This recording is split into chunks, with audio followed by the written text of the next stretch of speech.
By the end of the 21st century, humanity is becoming desperate.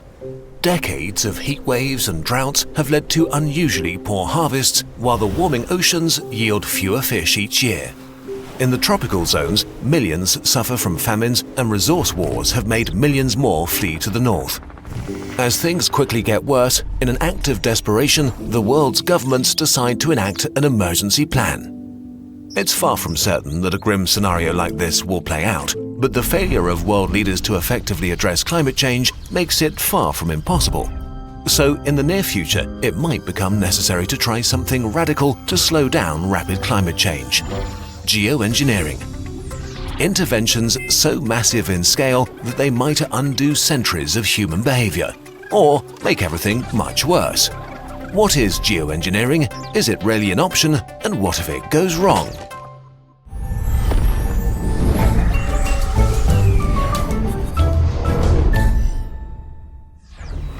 Geoengineering methods vary from fantastic ones like constructing giant light sails in space to seeding clouds with salt, or wilder ones like fertilizing the oceans with iron to speed up the growth of trillions of algae cells. In this video, we'll focus on an intervention we could see during our lifetimes: stratospheric aerosol injection. A clunky term that means spraying stuff very high up in the atmosphere to keep the sun away. Keeping the sun away. CO2 doesn't heat up the planet on its own. Almost all of the energy on Earth comes from the sun in the form of electromagnetic radiation. About 71% of this energy is absorbed by the Earth's surface and atmosphere. This absorbed energy is emitted again as infrared radiation, and CO2 is able to trap this infrared radiation and keep it in the atmosphere for a while. You can compare this effect with snuggling under a blanket in the morning. Even in a really cold room, your body emits infrared radiation, and the air between your body and the blanket traps it and creates a warm and comfy feeling. So one way to cool down the planet would be to prevent energy from getting trapped under our planet blanket, which is already happening naturally. About 29% of the solar radiation hitting Earth is reflected back to space by bright surfaces like ice, deserts, snow, or clouds. More reflection, less energy, less warming. We can look at nature for inspiration. Specifically, the 1991 Mount Pinatubo eruption, the second largest volcanic eruption of the 20th century. Aside from massive devastation and almost 900 dead, scientists noted its strong impact on the global climate.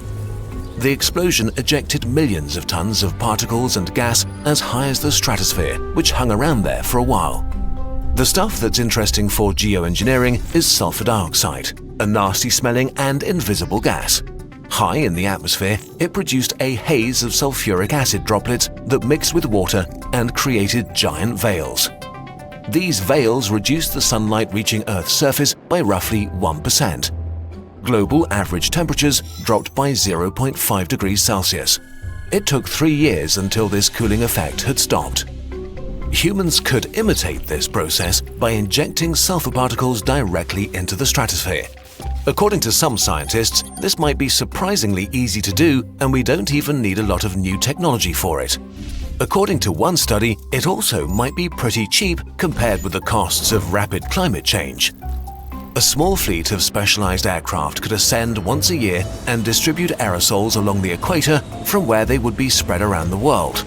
Projections assume that injecting between 5 and 8 megatons of material per year would reflect enough sunlight to slow down or even stop global warming, giving us precious time to transition away from fossil fuels. Unfortunately, there might be a few unhappy side effects. There are a number of potential issues with aerosol injections. Rainfall patterns could change, which could negatively affect agriculture and cause famine. Billions of people could be affected in the worst case. Also, after the 1991 Mount Pinatubo eruption, the acid water veils not only cooled down the surface, they also heated up the stratosphere. As it turns out, acid is bad for the ozone layer, and the ozone hole over Antarctica was the largest it has ever been. Injecting sulfur particles over decades could have a similar effect. Scientists have already suggested using a combination of different minerals that might have much less harmful effects on the ozone layer, but more research and experiments need to be done to make sure this could work. But even if we don't damage the ozone layer, there are other risks. Politicians and industry might use the cooling effect as an excuse to delay the switch to a carbon-neutral economy. Even if geoengineering slows down global warming, humanity is still adding extra CO2 to the atmosphere. More CO2 in the air means that the oceans absorb more CO2, which makes them more acidic. This is already beginning to be deadly to huge ecosystems like coral reefs, and the longer this continues, the more severe the effects will be. But it gets worse. Once we start pumping particles into the atmosphere on a massive scale, we might be forced to do so for a long time, or we could risk a termination shock. What that means is that if humanity continues to enrich the atmosphere with CO2, but at the same time prevents the planet from heating up by blocking solar radiation, we're sitting on a time bomb. Once we stop geoengineering, the natural cycle will take over again and Earth would heat up. But after a few decades of keeping the planet artificially cold while still releasing massive amounts of CO2, it would heat up much quicker. An increase in temperature that would take 50 years today could happen in just 10 years.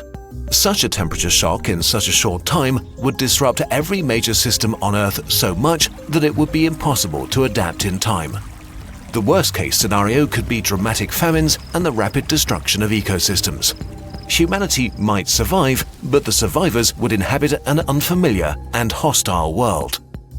The best-case scenario is that once the world has finally fully understood the existential danger of rapid climate change, geoengineering can buy us a crucial decade or two.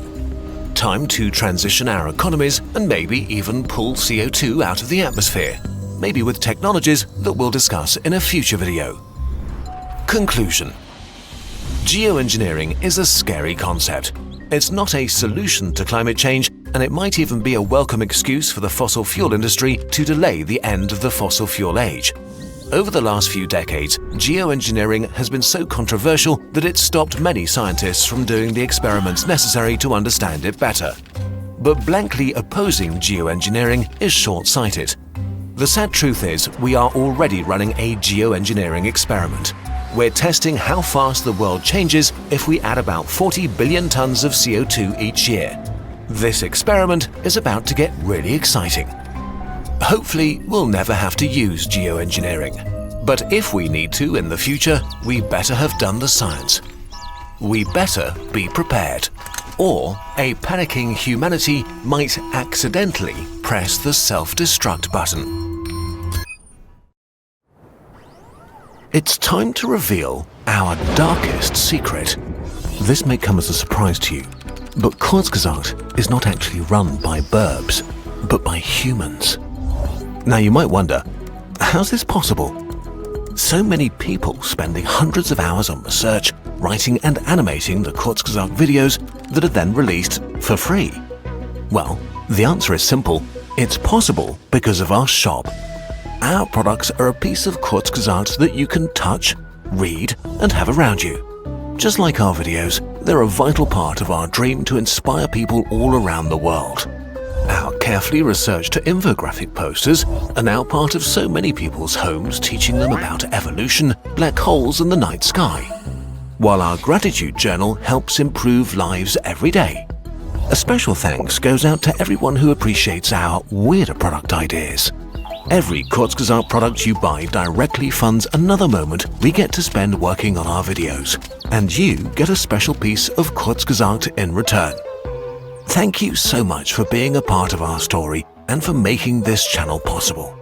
The burp humans of Kurzgesagt are eternally grateful.